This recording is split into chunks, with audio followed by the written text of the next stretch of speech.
station. On the Gophers Sports Network from Learfield, welcome to Gopher Basketball Weekly with Niko Medved. Brought to you by Buffalo Wild Wings, the official sports bar of March Madness. Now, here's the voice of the Gophers, Mike Grimm. And welcome to our second edition of Gopher Basketball Weekly with Niko Medved. Welcome to Justin Gard. He's nestling in over here. The head coach is here as well, and a good crowd on hand. Give yourselves a round of applause here. We're at Buffalo Wild Wings on campus right next door to Williams Arena. Gophers were off over the weekend. Obviously got the big win last week over the number 19 Indiana Hoosiers. A court storming at the end. It was a pretty exciting way to get your first Big Ten victory. Man, yeah, that was a heck of a game. It was really fun to see the crowd and the students really get into the game, especially in the second half, and have the students have fun and rush the court. Yeah, it doesn't get much better than that. What was last week when we were here? It was a downer because of the news, the injury news. Your point guard was out. Your starting center was still going to be for a little while, it sounded like, and others hadn't even played yet that you were hoping to count on. So I wasn't thinking it was hopeless to beat a ranked team, but you're going to be a big underdog. And here we are a week later celebrating a nice win. So take me through the message to that team, to your team, to get that kind of an effort from them. Well, I'll back up, and I think I told you before, my guess is the security folks at Williams Arena didn't have it on the bingo card that the court storm might happen, but they probably, as it was coming down the end, like, oh my gosh, you know what I mean? We got to be ready for this now. I'd love to come up here and say there was some sort of magical, thing that you said. I think, you're always honest with the guys and, tell them the things that we're going to have to do. These are the things that are going to show up, and, no one's going to feel sorry for you. And obviously I thought they gave maximum effort. We did the things that we needed to do, to be successful. We were able to build some confidence, I thought, as the game went on. And, a lot of guys stepped up and played really, really well. I thought our defense in the second half was tremendous. Yeah. So that's where I wanted to go. You said that last week. When you're short-handed, you're undermanned, there's just non-negotiables that have to be there. So what were those for the Indiana? I'm sure they're general ones, but the Indiana game specifically. I think, obviously transition defense was huge. We have to control that. We have to get back. We have to make them score in the half court. Rebounding. It sounds so simple, but, we have to, a team that has that kind of firepower, you're giving them second and third opportunities, you really aren't going to have much of a chance. Then could we find a way to get some second and third opportunities? I thought we nailed both of those things. I thought those things were really, really good. We talked about obviously limiting Wilkerson and DeVries's threes. If those guys are not just making them, but if they're shooting 15 threes between them, it's hard. And I thought we really did a great job on those two guys. We really made it difficult for them to get clean looks and score. So I thought we nailed, those three things. Offensively, I thought we did a great job, being patient when we probably didn't run as much as we normally would just based on numbers. The only thing I didn't think we did, I thought we turned the ball over too much, in some critical situations that way. But those were the things that have to happen. And then maybe bigger than any of them, we had to be the scrappier, tougher team. Sure. I mean, we had to find a way where we weren't going to be able to look at the end of the game, regardless of the score, and say, hey, that team just outfought us. And so we did those things. The guys bought in. We sort of stayed out of foul trouble, not necessarily.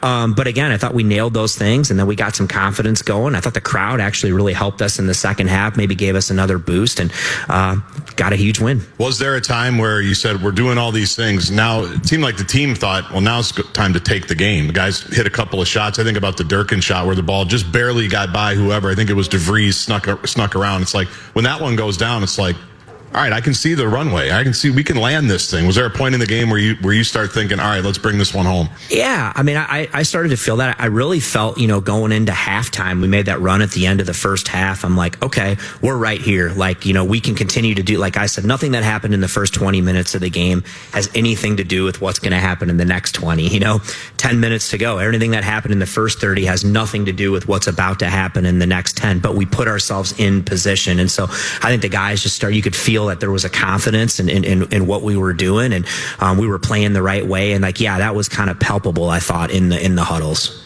And as those guys started to gain belief, the defense continued to get stops. And I wanted to ask specific about Langston Reynolds. You're talking about Darren DeVries' kid Tucker, who's two-time Valley Player of the Year. And when you're Valley Player of the Year, you've got potential NBA future in your hands. And he's a tall kid that can shoot, rebound, and do things. What did Langston Reynolds do to force him into a 3 for 13 shooting night? Well, I think, you start simple and you say, okay, what's one thing that we have to try to take away from him? And that was obviously the catch and shoot threes. We couldn't allow him to shoot threes because he's such a dangerous shooter, especially early. He sees one go in and you got a real problem on your hands. And so we did a great job. We had to do some switching at the point of attack. They do some pretty kind of creative screening stuff. And we decided to kind of, we call them steer and switch some of these actions. But with him in particular, it was, got to go over the top, you got to get into the ball. You have to try to pressure him. He was a smaller guy. We had to try to pressure him. We did, elected to play one-on-one in the post. Again, him making twos was not as what we were concerned about. It was making threes. And so I thought we nailed that. I thought we were on point. We got over the top of handoffs, ball screens, switch when we needed to, got into him. We were there on the catch the entire night. And I thought we really frustrated him. The 2 threes he made, one was an offensive rebound. They didn't have many, kick out, which are hard. And then, out of a timeout, we adjusted, and it's a little defensive set we do out of an ATO. And, man, we had it covered. And Cade Tyson would be the first one to tell you if he walked in here, he just went brain dead there for a second.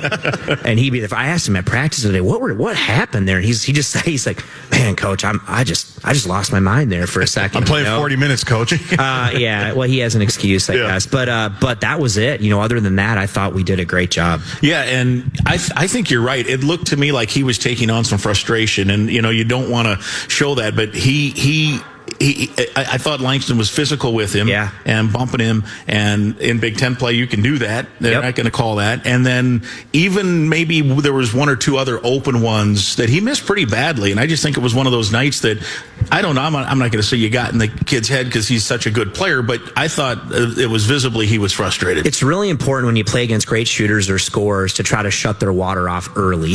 If you have communication issues or whatever and they see one go in early in the game or a couple, then all of a sudden all those tough ones start to go in and you got a problem on your hands. You see it at every level. So I thought we did a good job. And we did the same thing on Wilkerson. Wilkerson is a dangerous player. We probably let him get behind us a couple times, too many times on some of the back cuts.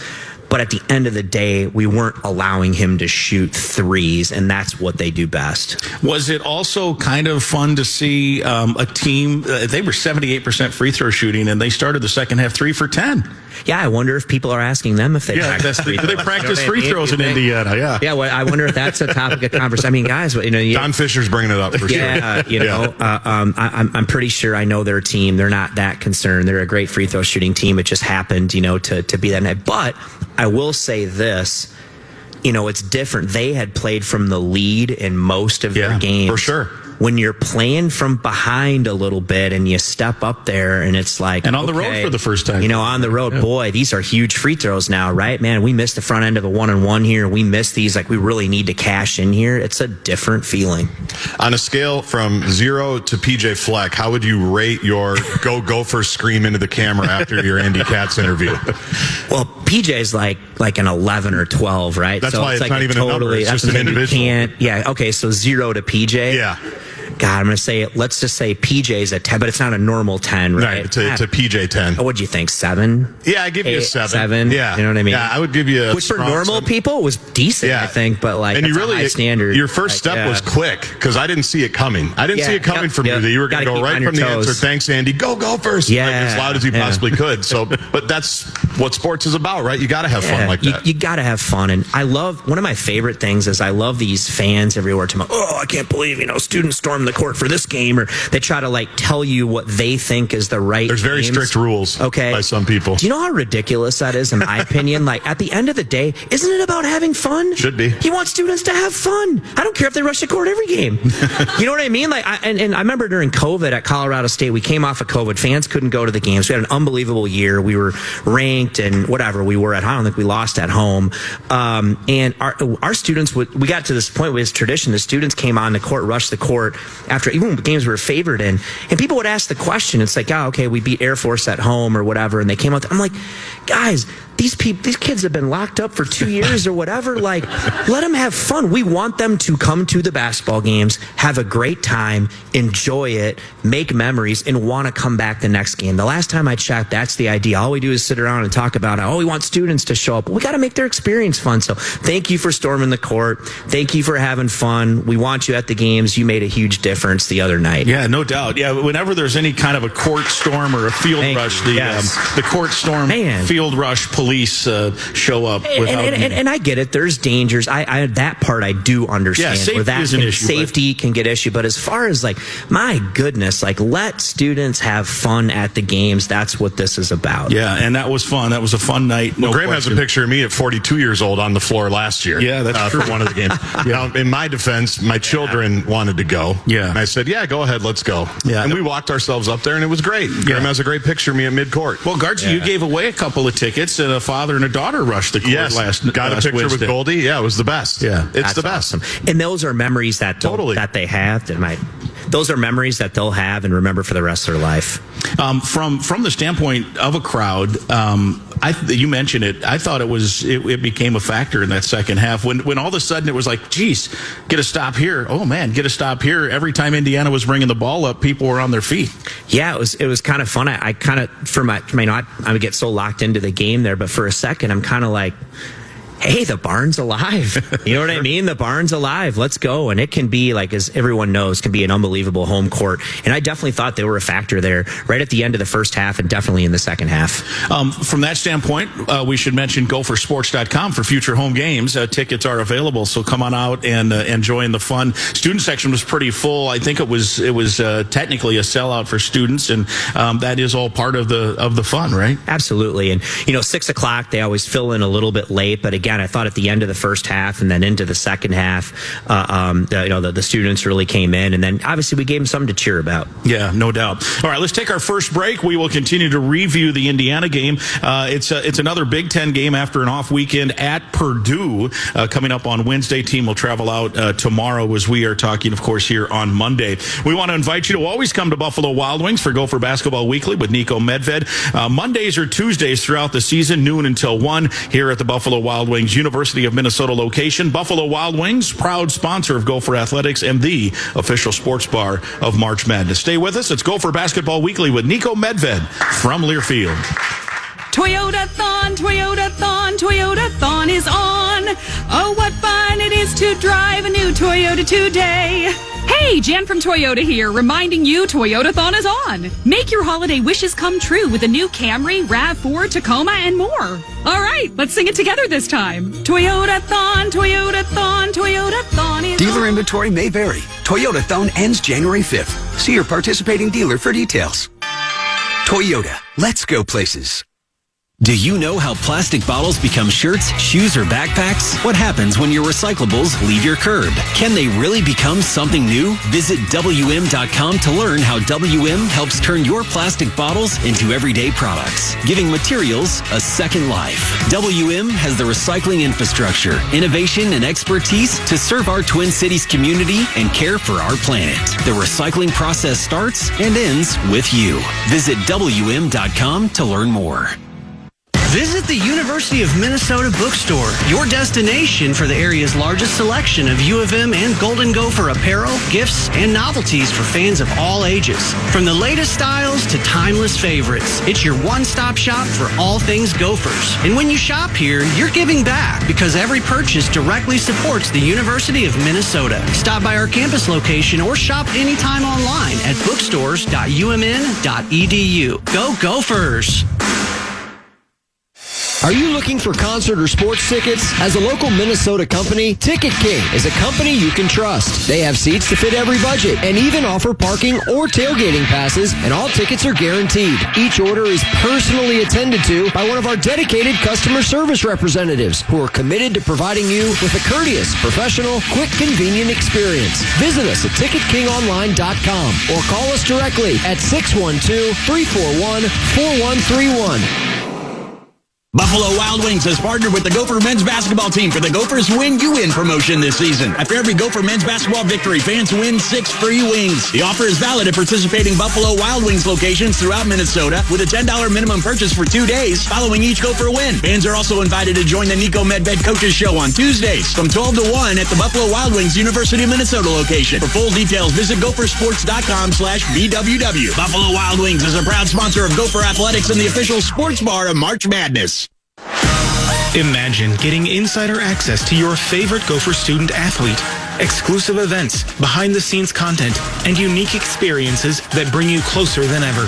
That's what you get as a member of Dinkytown Athletes. With memberships starting at just $10 a month, every membership directly supports Gopher student athletes through NIL opportunities, helping them grow on campus and beyond. Take your fan experience to the next level. Visit DinkytownAthletes.com today. You depend on CenterPoint Energy to deliver energy for what matters most to you, your neighbors, and throughout the land of 10,000 lakes, so we can all make a better tomorrow. That's why we're investing in the latest technology to reduce emissions, offer rebates on qualifying energy-efficient natural gas equipment, and provide energy-saving programs that help save you money. Look ahead at centerpointenergy.com/futuremn. You.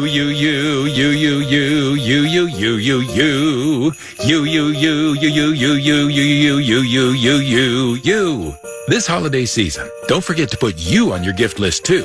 Treat yourself to scratch games from the Minnesota Lottery. You.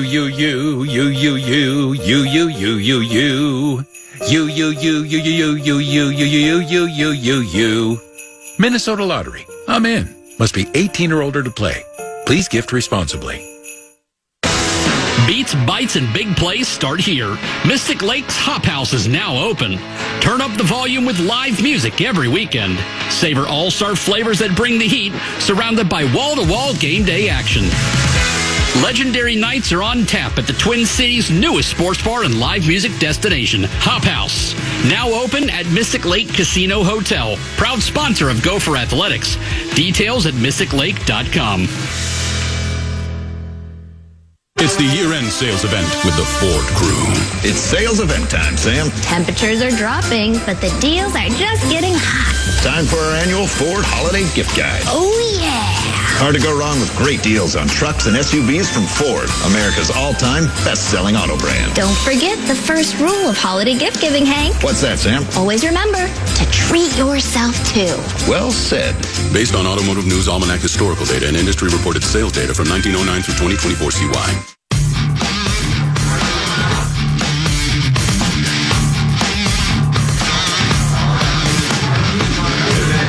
Welcome back. It's Gopher Basketball Weekly with Niko Medved. We are here on this Monday. It's a noon show. Next week, by the way, we're back to Tuesday at noon next week. Gophers knocked off Indiana last week. Mike Grimm along with Justin Gard and the head coach, Niko Medved. Plus 15 in the rebounding battle as well against the Hoosiers. And I know you've talked about a lot of the different keys to that, but the way you were able to control the glass had to be a big part of it. I really like how the show's going. Can we just keep talking about the Indiana game? Yeah, no doubt. You know what I mean? Yeah. Like, we don't even have to talk about Purdue if you don't want. You control the narrative of the show all year long, how you play and how everything goes. Huge part. I mean, the rebounding was massive. That might have ended up being the biggest key in the game, to be honest, is that we did a great job on the defensive glass. We were able to get to the offensive glass. And I think our ability to be really, really good there might have been the biggest factor in the game. I asked you about this in postgame. We've seen it on social media, the play that Grayson Grove made on DeVries, where he's going in for the dunk, and he's kind of cruising in because he feels it's there. And it's one of those weird plays, too, because as it's happening, I'm like, oh, no, here comes a three-point play kind of a deal. Like, sometimes you're just going to want to let that guy get the dunk. But in this case, no chance. He gets the dunk. It's clean. He goes off to the side. He's almost off the floor, talking about Grove. Gophers get the rebound, and people have seen it. Then it's the other way. Now, Grayson doesn't get the bucket, but he draws a foul running to the rim. I mean, what a play, right? I mean, every coach in the country probably showed that clip to their team at some point since. It's funny because there was a play in a game a few games back where a similar situation happened, and we kind of and it's sometimes it's the first guy on the chase down, but it's everybody else, right? They miss it and somebody else has to clean up. A lot of people just assume the make, and so it was really cool to see those guys now when it happened again live in the game to be like, that's not what we're doing here, and but for him to check in like that and make that play, even though we didn't cash in on the free throws, I just thought that was such a huge energy play and just, again, set the tone of how you mentioned the things we had to do. That's being the scrappier, tougher team, and that really showed up. Was it Durkin that got the rebound? So was that, I can't remember now, but somebody had, like you said, if everyone's kind of half jogging, Indiana could get a putback there, but you guys had people in place to create the break. Got the rebound, and then we threw it ahead, and then obviously we had numbers. Missed shot at the rim. It's 5-on-4 the other way. He takes off and runs, and then we hit him streaking down the middle of the floor and get fouled. Yeah, great play. Great play. The trio of Turner, Grove, and Shinholster. My math is always kind of shaky, as everybody knows. All right, 1 point, 5 rebounds, 8 fouls, only 1 turnover. But 21, I think, massive minutes, right? I mean, that play right there that's a game-changing play. It certainly gets the crowd going. So you might look at the box score and go, well, they kind of found some minutes for these guys, but you needed those minutes from all those guys. And Turner's were, I thought funny because he's just all over the place and making himself known. But how big were those 3 guys that we're probably not going to talk a ton about, but gave you good spot minutes there? We needed every single second. They were out there in that game, and so that every play is big. Every minute that those guys can be out there, and we always talk about sometimes it's not just winning, it's eliminating losing. You know what I mean? Being sound, taking care of the ball, being sound defensively, finding a way to come up with a rebound, a great play. And when Big Nemo checked in the game, a lot happened. He had the 1 block, but I don't know if he's still fouling, right? Now, but again, we needed those minutes. When your nickname's Big Nemo, that's probably worth 2 fouls right there. You probably want to switch the nickname because the refs are going, Big Nemo's in, get the whistle ready. He really needs to continue to work on showing his hands more because, man, there's going to be a collision in there, and a lot of times it just looks like a foul. Yeah. Tell us his story a little bit. Central Arkansas transfer, finished the year really strong for them last year. I think he had a 37-point game, maybe was in a conference tournament game. Yeah. Tell us his story. Yeah, a young player just, continuing to grow and get into shape. I think the defensive end has been more of a challenge for him than the offensive end, right now. But, just really trying to find his way, and he's got good hands, good instincts that way. I think it's just letting the game slow down for him and getting in elite shape so he can, play for longer periods of time, multiple actions, those kinds of things. But again, he's only a sophomore and he just played at the end of last year. And so he's just got to get, like all these guys, just got to continue to get better every day. Yeah. And as you've mentioned with his body, when you get into Big Ten play, his role might be go in for 4 minutes and bang around. And if you get 4 fouls, so what? Yeah. There might be some of that. Might even be as early as Wednesday, right? Yeah. Just with the size and physicality that these teams, especially being without Rob and some of these other guys. But yeah, again, I would say when opportunity comes, it's too late to prepare. And so you got to keep preparing every day. Like you never know when your number is going to get called. And when your number gets called, you got to be ready to produce. Human nature being what it is, how much does a win like last week help just the overall belief? Like you sat here a week ago and talked about all the things that needed to happen. And some teams are going to buy in, some teams aren't. But when they have that proof and that evidence, how much does that help just moving forward?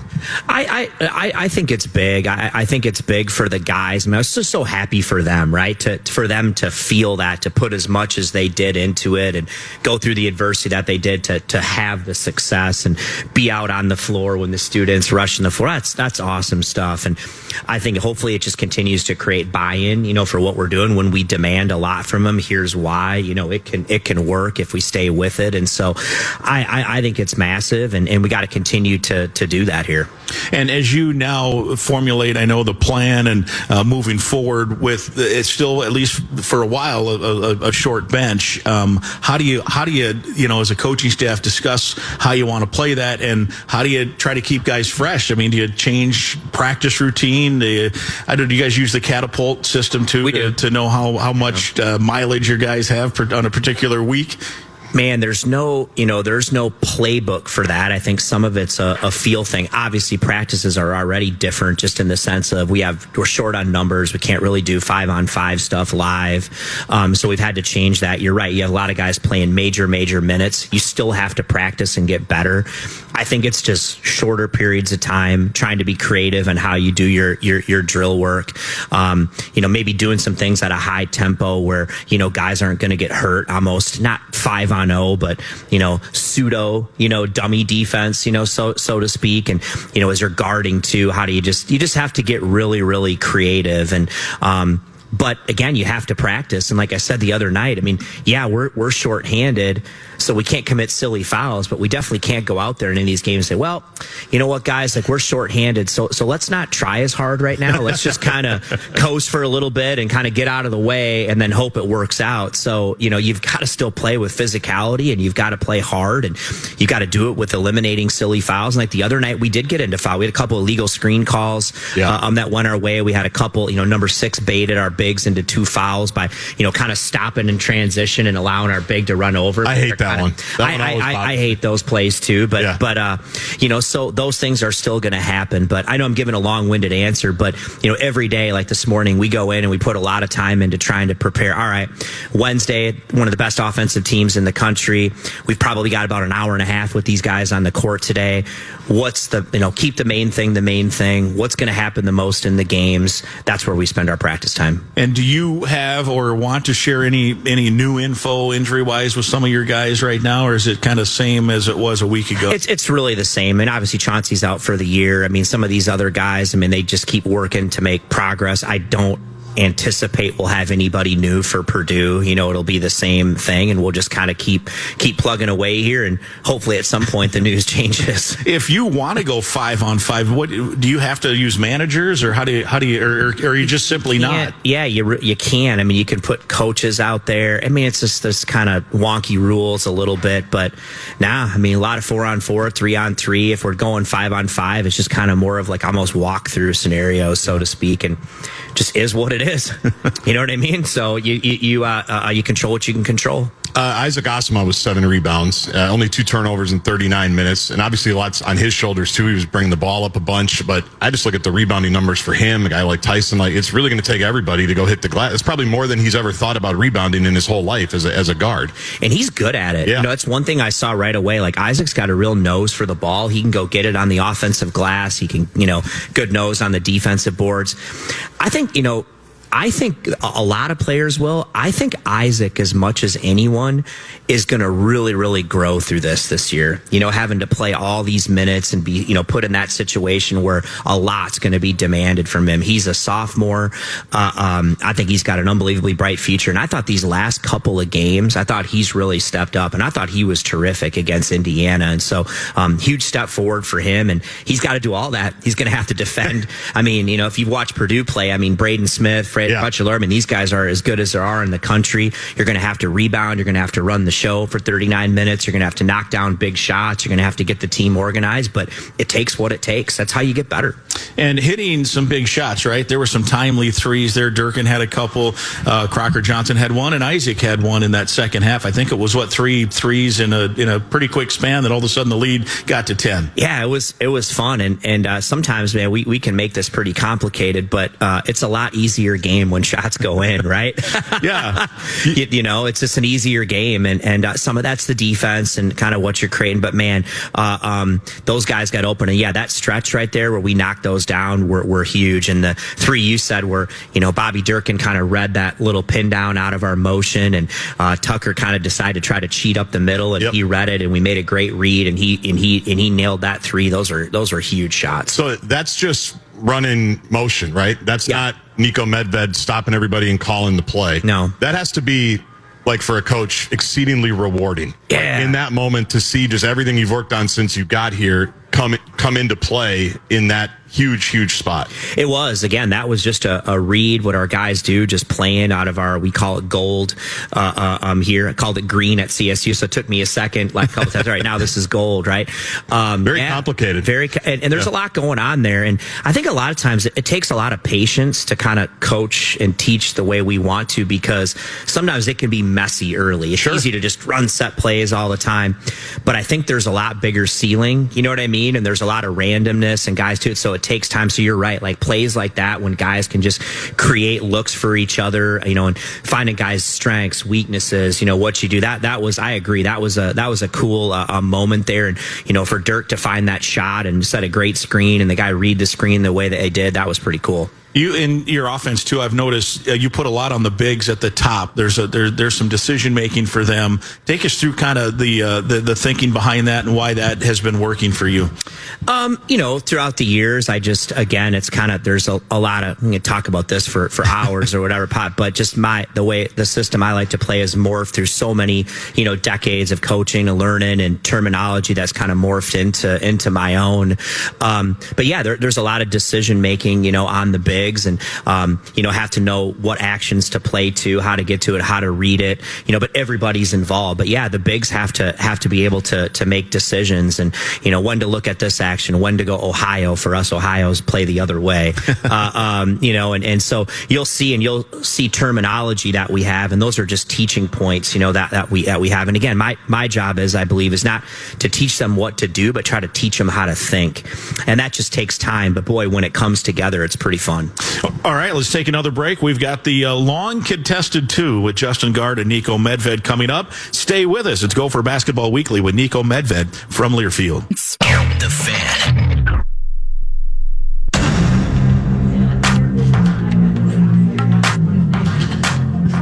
Welcome back. It's more Gopher Basketball Weekly with Niko Medved. You can visit the University of Minnesota bookstore for the area's largest selection of U of M and Golden Gopher apparel, gifts, and novelties for fans of all ages. From the latest styles to timeless favorites, it is your one-stop shop, and every purchase directly supports the University of Minnesota. Stop in-store or go online, bookstores.umn.edu. And a bonus for folks here in person, we have a $25 gift card we'll give away to the bookstore a little bit later in the show. Mike Grimm along with Justin Gard. Welcome back. It is time for the long contested 2. Yeah, and to refresh Coach on what it is. It might be about your team. It might be about basketball. It might be completely separate. It might be something completely different. We're going to make you think outside of your sphere a little bit. That's a challenge. And I know how much time you put into this too. A ton of time. Actually, more than you'd think. More than I probably should.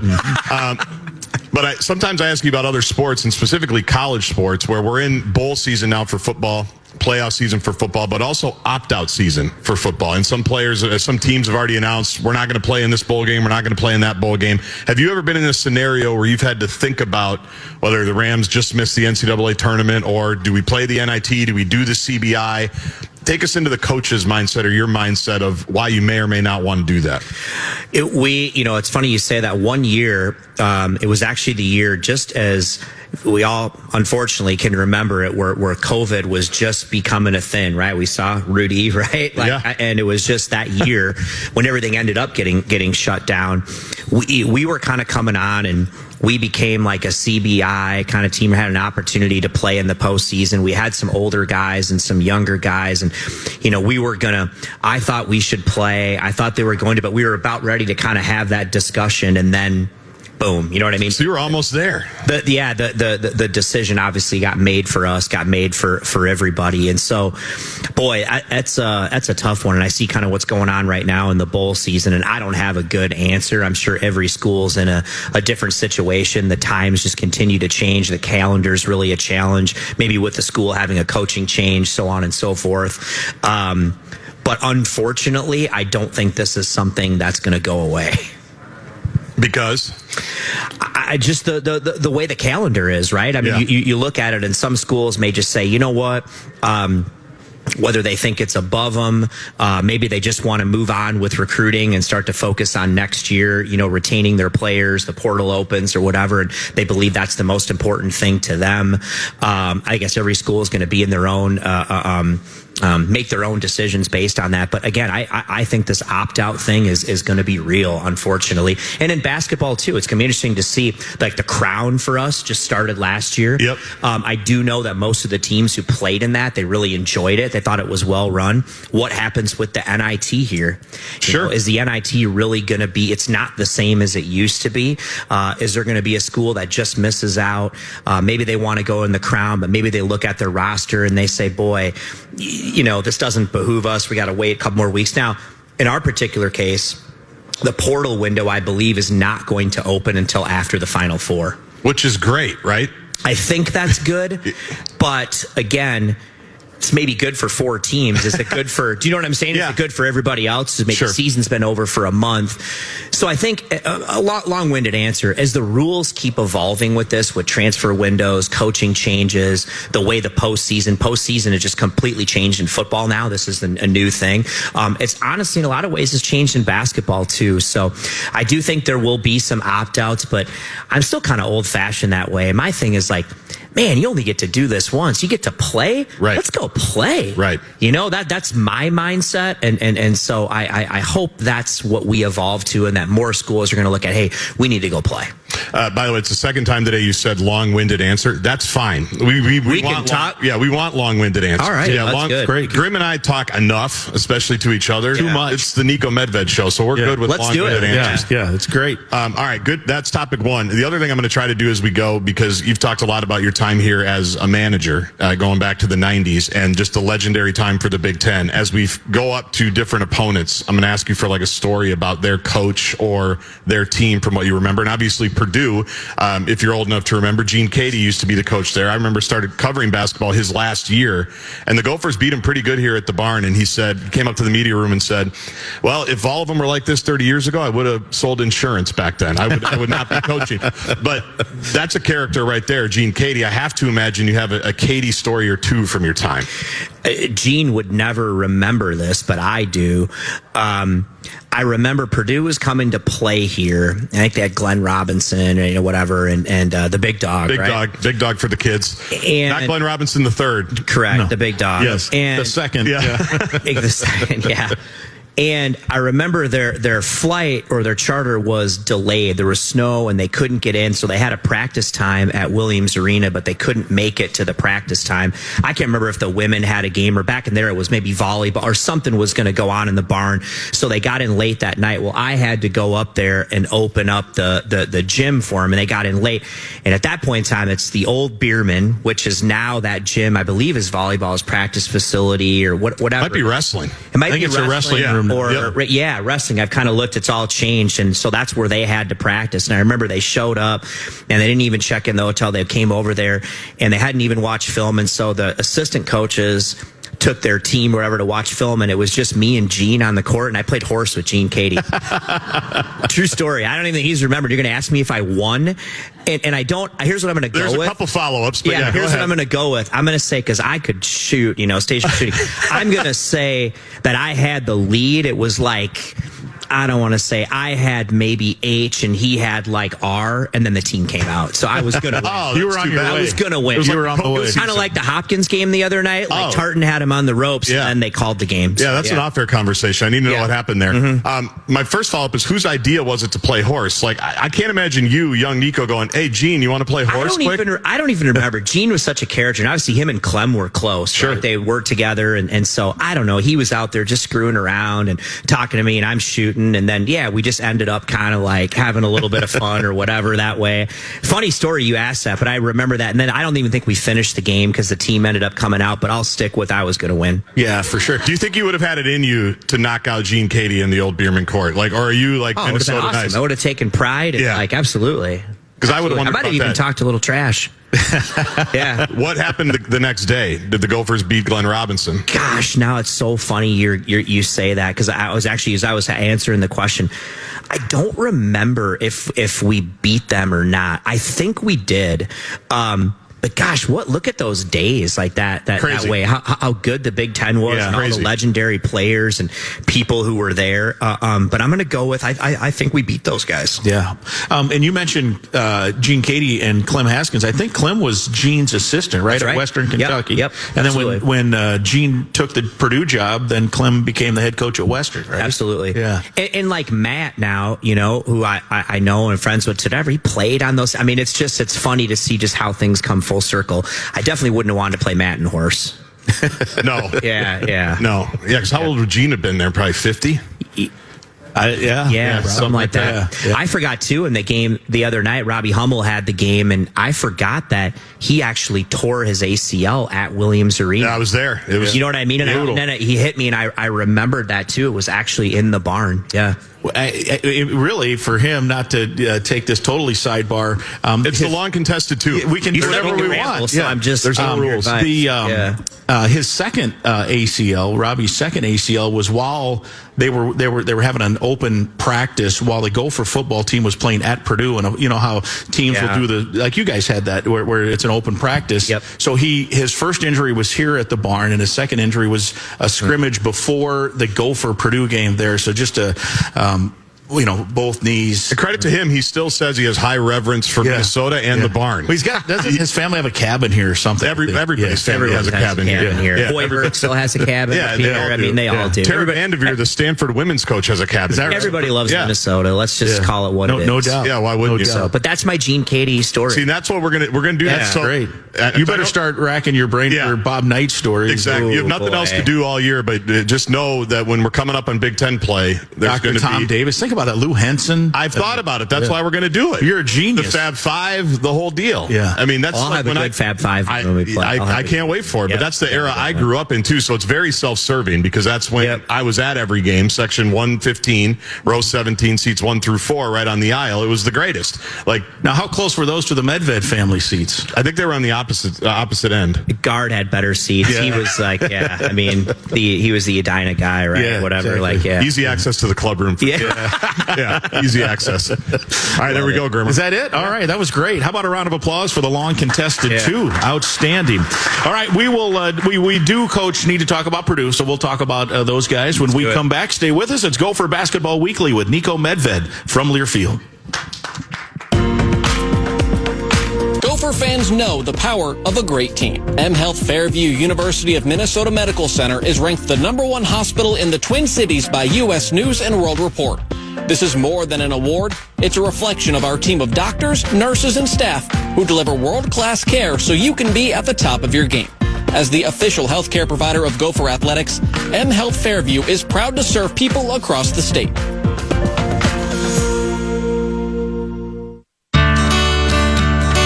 Midland Hills Country Club offers a wonderful setting for any of your upcoming holiday events. Our facilities and excellent food and service are sure to exceed your expectations. Let our professional staff guide you in making your event a memorable one. Come experience what Midland Hills has to offer. We're conveniently located in Roseville, just 10 minutes from either downtown area. Visit midlandhillscc.org. I'm Clay Geary, former wide receiver for the Minnesota Gophers. And I'm Ben Utek, U of M alumni, Super Bowl champion, and Tony Dungy Uncommon Award winner. We understand championship culture, which is why we are part of the True North family of companies. True North invests in only elite teams, like the champion team at True North Mergers and Acquisitions, Minnesota's largest seller of companies. To learn more about True North and our diverse family of independently owned companies, visit thetruenorthfamily.com. Toyota-thon, Toyota-thon, Toyota-thon is on. Oh, what fun it is to drive a new Toyota today. Hey, Jan from Toyota here, reminding you Toyota-thon is on. Make your holiday wishes come true with a new Camry, RAV4, Tacoma, and more. All right, let's sing it together this time. Toyota-thon, Toyota-thon, Toyota-thon is Dealer on. inventory may vary. Toyota-thon ends January 5th. See your participating dealer for details.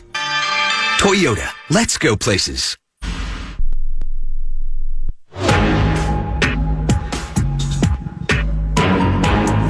Welcome back. Our final segment, Gopher Basketball Weekly with Niko Medved. We're at Buffalo Wild Wings on the University of Minnesota campus, proud sponsor of Gopher Athletics and the official sports bar of March Madness. We want to thank Dan Robotham, our on-site engineer. David Jordan is our Gopher Radio Network producer. We also want to thank from Gopher Basketball and Gopher Athletics, Joe Deciman and Michelle Train-Traversy for making all the magic happen here today. All right, speaking of magic, maybe more magic, you could knock off a number one team Wednesday night. Oof. You can see why they're number one. I know they had a hiccup the other night at home to Iowa State, but boy, you watch the film here, and you just start with, Matt.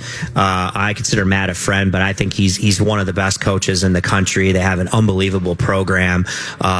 They've got all these guys returning. They've got a great culture. Braden Smith's the Big Ten player, preseason player of the year. They are a machine on offense. They've got obviously one of the best home courts in college basketball. We've got our hands full in that game, but that's the Big Ten. They're number one for a reason. And my sense is though they will probably have a more spirited effort against the Gophers Wednesday after what happened to them on Saturday. Yeah, every game against Purdue's tough, obviously, but when you see that as a coach, do you do what all of us do and go, oh man, the practice is going to be something for the Boilermakers? I would imagine. I didn't see much of the game, but obviously they can't be thrilled that was their last performance. Yeah, and it goes back to what I said. We're all humans, right? You look at it, oh boy, but listen, you can't control that. You know what I mean? You have no control over what the other team's approach is. The only thing you can do is control your team's approach. So listen, I don't care what it is. You're going on the road to Purdue. Big Ten game, it's going to be tough, right? For anybody. So it is what it is. But, we've got to go down there and do the same thing, figure out here's some things that we need to do to show up. And you just try to, win possessions, right? Just over and over again and see if you can find yourself in a ball game. What makes Braden Smith so good? As you mentioned, preseason player of the year. I think, was he player of the year last year too at the end of the year? And he's got those guys, near the top of the heap. Gosh, just, watch him last year and then watching him more right now. He's obviously got elite feel and instincts. He plays with a pace and a poise. He's an incredible passer. He just throws strikes. Behind the back, in transition, hitting the pocket pass, hitting the pull pass in the corner, right hand, left hand. He's a lot more explosive and athletic than you think. He can shoot threes off the dribble. He's just a consummate point guard and playmaker. And you get two on the ball, he finds the open guy, and he's just he's kind of a throwback that way, real point guard. But he can score when he needs to too. And again, you watch him; he is an impressive player, and he's the one that makes that thing go.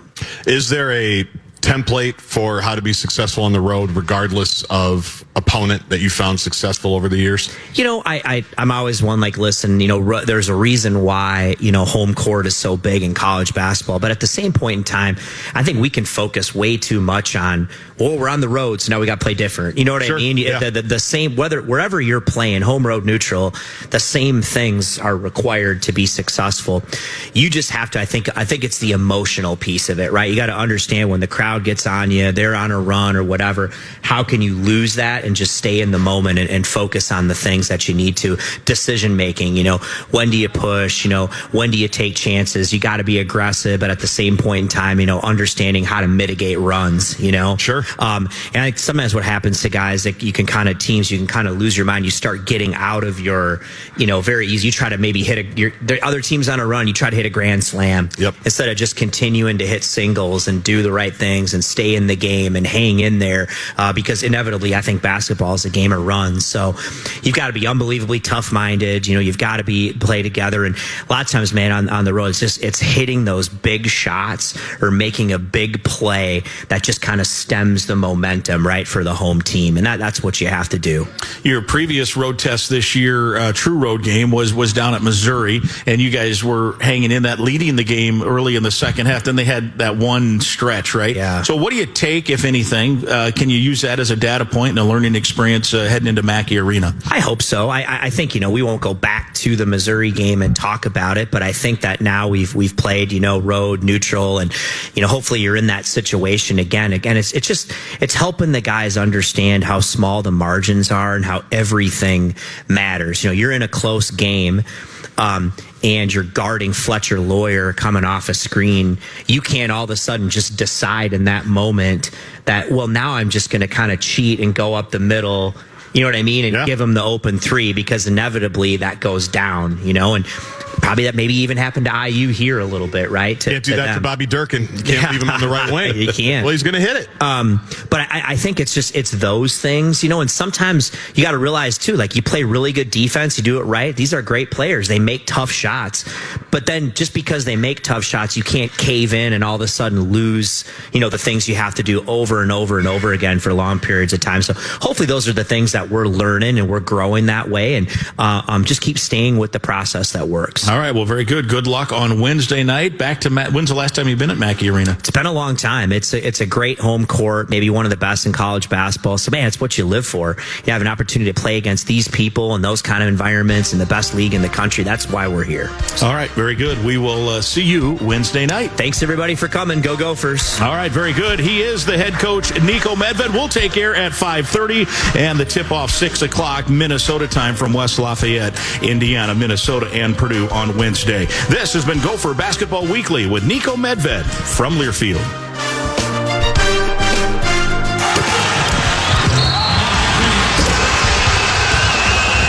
Gopher Basketball Weekly with Niko Medved has been brought to you by Buffalo Wild Wings, the official sports bar of March Madness. The preceding has been a Learfield presentation on the Gophers Sports Network.